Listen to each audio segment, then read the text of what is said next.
एक पहाड़ी के नीचे रामगढ़ नाम का एक गांव था। गांव के सारे जानवर हरी घास खाने के लिए उसी पहाड़ी के ऊपर जंगल में जाते और शाम होते होते घर वापस आ जाते थे। हर दिन की तरह लक्ष्मी नाम का एक गाय अन्य गायों के साथ उसी पहाड़ी के जंगल में घास खाने के लिए जाती है। वह हरी घास खाने में इतनी ज्यादा व्यस्त हो जाती है कि वह कब शेर की गुफा के पास पहुंच जाती है उसे पता ही नहीं चलता। और उस गुफा में एक शेर आराम से सो रहा था और वो पिछले 2 दिनों से भूखा भी था।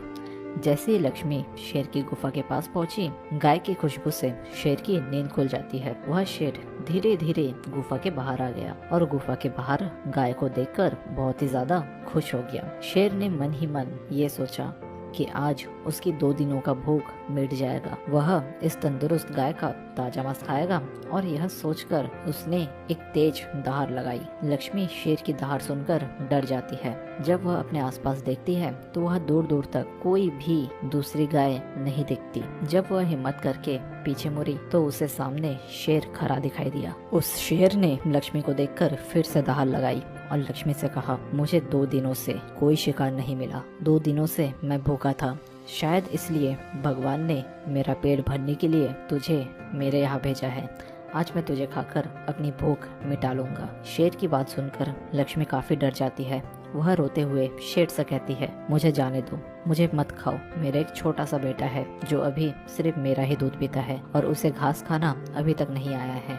मैं अगर मर जाऊंगी तो मेरा बच्चा भी भूखा रहकर मर जाएगा। लक्ष्मी की बात सुनकर शेर जोर जोर से हंसने लगता है और कहता है, तो क्या मैं अपने हाथ से आए हुए शिकार को ऐसे ही जाने दूं? मैं तो आज तुझे खाकर अपनी 2 दिन की भूख मिटाऊंगा। शेर के ऐसे कहने पर लक्ष्मी उसके सामने रोने लगी और विनती करते हुए कहने लगी, आज मुझे जाने दो। मैं आज अपने बछड़े को आखिरी बार दूध पिला दूंगी और उसे बहुत सारा प्यार करके कल सुबह होते ही तुम्हारे पास आ जाऊंगी। फिर तुम मुझे खा लेना और अपनी भूख मिटा लेना। शेर लक्ष्मी की पहले तो ये बात नहीं मानता, पर बार बार बोलने पर शेर भी लक्ष्मी की बात यह मानता है और उसे धमकी देते हुए कहता है, अगर कल तू नहीं आई तो मैं तेरे गाँव आऊंगा, फिर तुझे और तेरे बेटे दोनों को मैं खा जाऊंगा। लक्ष्मी शेर की यह बात सुनकर खुश हो जाती है और शेर को अपना वचन देकर गाँव वापस चली आती है। वहाँ से वह सीधे अपने बछड़े के पास आती है, उसे दूध पिलाती है और बहुत सारा प्यार करती है। फिर बछड़े को शेर के साथ हुई सारी घटनाएं बताती है और कहती है कि उसे अब अपना ख्याल खुद ही रखना होगा। वह कल सुबह होते ही अपने वचन पूरा करने के लिए शेर के पास चली जाएगी। अपनी माँ की बात सुनकर बछड़ा रोने लगता है।